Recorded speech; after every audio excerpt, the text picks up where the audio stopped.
Hello everyone, I am Karan Masru. Welcome to this video.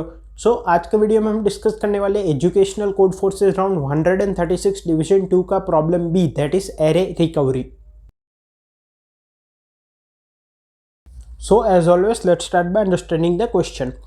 For an array of non-negative integers a of size n, we construct another array d as follows. ठीक है, क्या बोला गया है कि एक array है a जिसकी लेंथ n है, मतलब कि n एलिमेंट्स है, इसकी साइज n है और इसमें सारे जो एलिमेंट्स है वो नॉन नेगेटिव इंटीजर्स है, मतलब कि greater than equal to 0 integers है। तो इस एरे ए के रिस्पेक्ट में हम एक और एरे कंस्ट्रक्ट करते हैं, एरे डी। किस तरह से, वो नीचे दिया गया है। d1 equals to a1 and di equals to ai minus 1 की absolute value for i equal to 2 to n। तो ये जो एरे d है इसकी भी लेंथ n होगी और फर्स्ट एलिमेंट एरे ए के फर्स्ट एलिमेंट के बराबर होगा और रिमेनिंग जो एलिमेंट्स है डी के वो उस इंडेक्स और उसके पहले वाले इंडेक्स के एलिमेंट एरे ए के दो एलिमेंट्स के बीच का एब्सोल्यूट डिफरेंस होगा, मतलब कि ai माइनस 1। ठीक है, for all i between 2 and n। ठीक है, और फर्स्ट एलिमेंट एरे ए के बराबर होगा। Your task is to restore the array A from a given array D or to report that there are multiple possible arrays। ठीक है, तो अब हमें जो क्वेश्चन में है वो एरे D दिया गया है, तो हमें एरे A को वापस रिकवर करके दिखाना है। अगर एक ही आउटपुट है तो हमें एरे ए के n एलिमेंट्स को डिस्प्ले करना है, और अगर मल्टीपल पॉसिबल आउटपुट्स है for the given array D तो -1 प्रिंट करना है। ये -1 सिंबल है that there are multiple possible answers. Input किस तरह से दिया गया है, सबसे पहली लाइन में है नंबर ऑफ टेस्ट केसेस। सभी टेस्ट केस में फर्स्ट लाइन में है n, that is the size of the array A and size of array D, और नेक्स्ट लाइन में d के n एलिमेंट्स दिए गए हैं। कंस्ट्रेंट्स मैंने यहाँ पे लिख दिए। सो आई होप क्वेश्चन क्लियर। अब इसके कंसेप्ट पे मूव करते हैं। सो कंसेप्ट की बात करें तो जैसा कि हमें एरे डी दिया गया है इनपुट में और हमें एरे ए को रिकवर करना है। अब एरे डी कैसे बना था, एरे ए के अगर हम n एलिमेंट्स माने तो d1 was equal to a1 और i equal to 2 to n के लिए di was the absolute difference between ith element and i minus 1th element of array A. अब हमें एरे डी इनपुट में दिया गया है और एरे ए को हमें चाहिए। तो अगर मैं इन जनरल लिखूं तो a1 तो d1 के बराबर हो जाएगा। अब एरे डी दिया गया है, हमें एरे ए चाहिए। ठीक है, तो फर्स्ट एलिमेंट तो मिल गया। अब रिमेनिंग एलिमेंट्स की बात करें तो दो पॉसिबिलिटीज हो सकती है। एक तो di is equal to ai minus 1, अगर ai is greater than equal to ai minus 1। ठीक है, हम मॉड हटा देंगे, और अगर ai minus 1 is greater then ai तो उस केस में di हो जाएगा ai माइनस 1 माइनस ai। ठीक है, तो अब let suppose a1 equal to d1 है तो i equal to 2 to n के लिए हम जनरेट कर रहे हैं। तो इसका मतलब ai will be equal to di plus ai minus 1 इस केस के हिसाब से, और इस केस के हिसाब से ai would be equal to ai minus 1 minus di। ठीक है, ओके।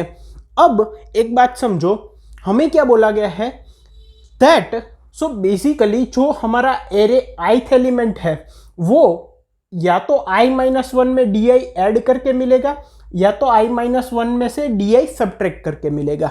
अब जब मल्टीपल पॉसिबल आंसर है तो -1 प्रिंट करना है। अगर एग्जैक्टली एक आंसर है तो हमें एरे ए को प्रिंट करना है। एग्जैक्टली एक आंसर कब होगा, जब ai की वैल्यू एग्जैक्टली 1 होगी। a1 के लिए तो एक ही है d1, लेकिन i equal to 2 to n के लिए दो पॉसिबिलिटी है। अब एग्जैक्टली एक पॉसिबिलिटी कब होगी, जब इन दोनों में से एक कंडीशन वायोलेट करेगी ओरिजिनल कंस्ट्रेंट्स ए के ओरिजिनल कंस्ट्रेंट्स क्या थे कि a जो है वो एक नॉन नेगेटिव इंटीजर एरे है। ठीक है, तो अगर इनमें से कोई दोनों पॉसिबिलिटी नहीं हो, एक ही पॉसिबिलिटी हो, तो उस केस में for all i from 2 to n, तो उस केस में हमें एक एरे ए मिलेगा। ठीक है, कहीं भी दो पॉसिबिलिटी नहीं होनी चाहिए। वो कब होगी, di पॉजिटिव है ए आई माइनस वन पॉजिटिव है क्योंकि हम तो ए आई की बात कर रहे हैं ना, इसका मतलब हम अज्यूम कर रहे हैं कि ए आई माइनस वन हमारे पास है। तो ये दोनों पॉजिटिव को मैं ऐड करूंगा तो पॉजिटिव मिलेगा, तो ये तो नॉन नेगेटिव इंटीजर ही होगा। लेकिन यहाँ पे ए आई माइनस वन क्या है, पॉजिटिव इंटीजर है, नॉन नेगेटिव इंटीजर है, डी आई भी नॉन नेगेटिव इंटीजर है, लेकिन बीच में सब्ट्रैक्शन साइन है। तो अगर इस केस में ए आई जो है वो लेस देन 0 हो जाता है तो ये केस गलत हो जाएगा। इसका मतलब ए आई की सिर्फ एक ही वैल्यू होगी, that is D I plus A I minus one. लेकिन अगर ए आई इस केस में भी, मतलब ये पॉसिबिलिटी में भी greater than equal to 0 value देता है for any value of I equal to 2 to n, इसका मतलब कॉन्फ्लिक्ट है, मल्टीपल एरेस पॉसिबल है, तो उस केस में हम -1 प्रिंट कर देंगे। ठीक है, इंप्लीमेंट कैसे करेंगे, काफी सिंपल है, a1 इक्वल्स टू d1। ठीक है, अब एक फ्लैग वेरिएबल लेंगे जिसको इनिशियली 0 रखेंगे, कहीं भी कॉन्फ्लिक्ट हुआ तो उसको 1 कर देंगे। For i equals to 2, i is less than equal to n, i plus plus,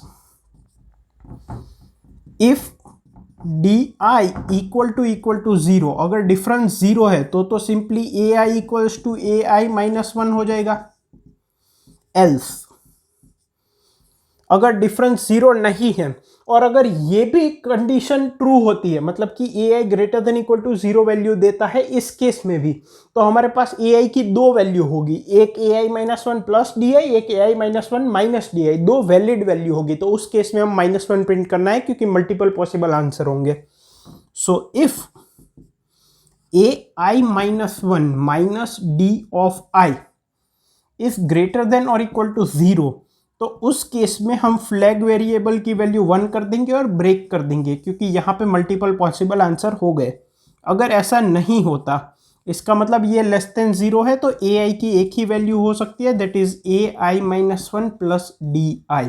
ठीक है, जब हम बाहर आएंगे फॉर लूप के, तो अगर एफ की वैल्यू 0 है तो इसका मतलब कहीं भी कंडीशन वायोलेट नहीं हुई है, एरे ए को प्रिंट कर देंगे। अगर एफ की वैल्यू 1 है तो उस केस में -1 प्रिंट कर देंगे क्योंकि मल्टीपल पॉसिबल आंसर होंगे। टाइम कॉम्प्लेक्सिटी कितनी होगी, big O of number of test cases into n, जो कि गिवन टाइम लिमिट में इजीली हो जाएगा। आई होप आपको क्वेश्चन और कंसेप्ट दोनों क्लियर है। इसका सॉल्यूशन कोड मैंने कमेंट्स में प्रोवाइड किया है। Now if you solve such type of questions it will definitely help you in placements. One more thing which can help you a lot is Newton schools full stack development course, जिसमें कि आप enrol होकर एक Rockstar developer बन सकते हैं and you can get a placement anywhere between 5 LPA up to 40 LPA. The students who were previously enrolled are already working at top companies of India like Unacademy, Zomato, etc. Also best part ये है that यहाँ पे पे after placement programme है, which means that जब तक आपको 5 LPA उससे ज़्यादा का प्लेसमेंट नहीं मिल जाता तब तक आपको कोई भी फीस पे नहीं करनी है। So make sure you check out Newton School by the link which is given there in the description. Thank you.